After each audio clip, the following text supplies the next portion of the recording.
The original Knights of Honor released in 2005 and was something of a cult hit when it came out, a medieval strategy simulation game that combined both the overarching world map and the playable battles, something like a marriage of the original Crusader Kings and Medieval 2 Total War. But its graphic style already felt outdated in 2005, and so it never really found its fan base. So when Knights of Honor 2 Sovereign was announced, some 17 years after the original, there was a great deal of excitement and expectations on what could be improved from these very good bones to build upon. And I've played it. I won't pretend to say extensively because it wasn't fun.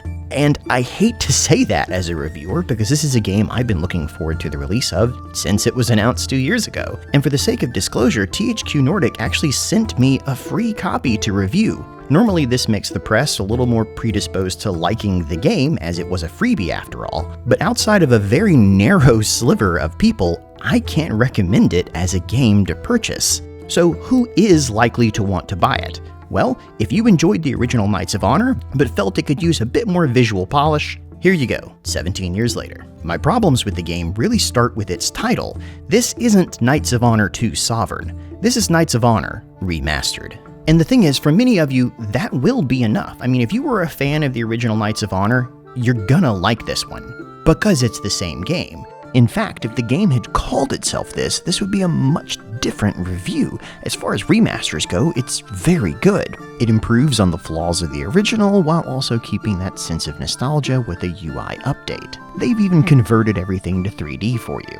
But the expectations for what a historical strategy game can be have changed drastically in the decade and a half since the original, and especially when compared against something like Crusader Kings 3 or even Crusader Kings 2, Knights of Honor 2 just doesn't hold up. And unlike Age of Empires 4, which also returned from a long hiatus earlier this year, and was often accused of not having changed enough, Knights of Honor 2 doesn't have that long history of nostalgia, balance, and multiplayer competition to fall back on. While there are new additions to the game, including a new 3D world map and 3D battles, as well as character leveling and abilities, and new pathways to improve on existing buildings and upgrade them, these don't feel like significant enough changes to set it apart from its predecessor. If you can still download the original Knights of Honor and then install its 1080p mod, you've got 95% of what you get with Knights of Honor 2. The diplomacy is bare bones.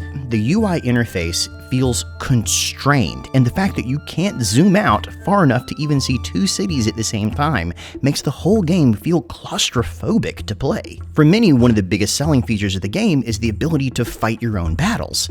But in my experience, playing in 4K with a i9 processor and a 3070 graphics card, the campaign map runs fine. But the moment I clicked battle, my frame rate dropped into the single digits. And this isn't because of a huge number of units on screen or some sort of complex maneuvers. You're very limited in the amount of units your army can field, and because of that, there's only so many things you can do in a battle. Generally, you'll take a spearman, 2 swordsmen, some archers, and a cavalry, and that will allow you to rock, paper, scissor everything on the map, especially as the AI prioritizes dominating the new capture points. So all you have to do is set your army on the central one and wait for them to come to you. Now, certain regions do get specific units, like Highlanders and Scotland, but their presence isn't enough to drastically change how battles play. The battles feel floaty, and the combat insubstantial. After attempting to fight battles 1 or 2 times, I just gave up and let the computer auto-resolve it. And it's not fun to say any of these things, because it's not like there's a huge number of historical games coming out anymore. So for this release to be middling at best isn't good for anyone, as it convinces publishers that this is a dead genre, as opposed to Knights of Honor 2 just being a game that needed a bit more innovation to capture a modern audience.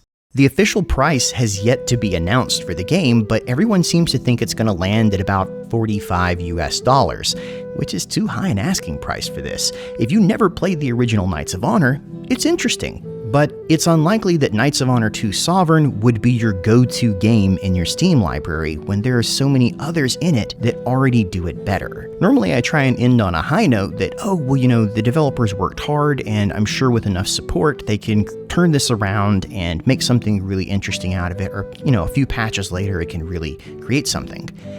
But this game has some deep level design issues that stem from trying to remake the original, and I just don't see it changing.